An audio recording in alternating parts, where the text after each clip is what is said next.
Bonjour, je suis le professeur Elias Zerouni, je suis à l'université Johns Hopkins maintenant, et à l'origine j'étais né en Algérie et je suis parti aux États-Unis à l'âge de 24 ans pour poursuivre des recherches.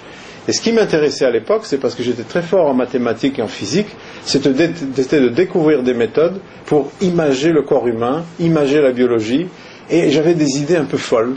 À l'époque, mes professeurs me disaient « Mais écoute, Elias, c'est pas quelque chose que tu peux faire ici. » Et quelqu'un m'a dit « Écoute, le pays où c'est possible, c'est les États-Unis, tu devrais y aller et essaye. » Et je suis parti là-bas, j'avais même pas assez d'argent pour durer 3 mois.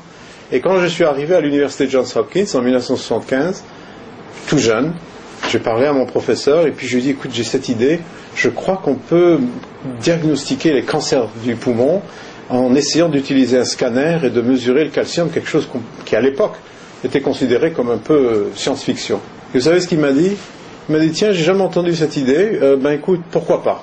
Et c'est un peu cette idée-là du pourquoi pas qui est possible aux États-Unis, alors que quand j'étais ici, c'était surtout « Mais pourquoi tu veux faire ça ?» Et cette idée-là, c'est vraiment ce qui m'a permis, à terme, vraiment de bénéficier un peu du système de recherche des États-Unis qui est basé sur le mérite. Donc j'ai commencé à faire ces études-là et puis ça a marché. Ma recherche a donné des résultats. Et donc d'une étape à une autre, j'ai continué à faire des recherches dans les scanners, ensuite dans la résonance magnétique.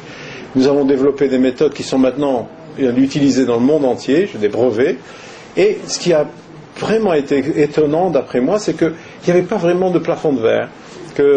Au fur et à mesure, avec les succès scientifiques que j'avais connus, les succès en tant que médecin, traitant dans l'université Johns Hopkins et son hôpital, j'ai commencé à être connu, si vous voulez, aux États-Unis, et jusqu'au point où je suis devenu directeur de mon département, ensuite doyen à la faculté de médecine, et un beau jour, j'étais élu à l'Académie de médecine, l'Institut de médecine, et puis d'une chose à l'autre, on m'a demandé de devenir directeur de l'Institut national de la santé des États-Unis, qui est le plus gros institut de recherche au monde, avec un budget de 30 milliards de dollars. J'aurais jamais pensé que, venant d'Alger, j'aurais fini dans ce poste-là. Et ça, c'est pas mon mérite, c'est vraiment, ça dit quelque chose sur les valeurs des États-Unis en ce qui concerne le mérite, la science, la technologie.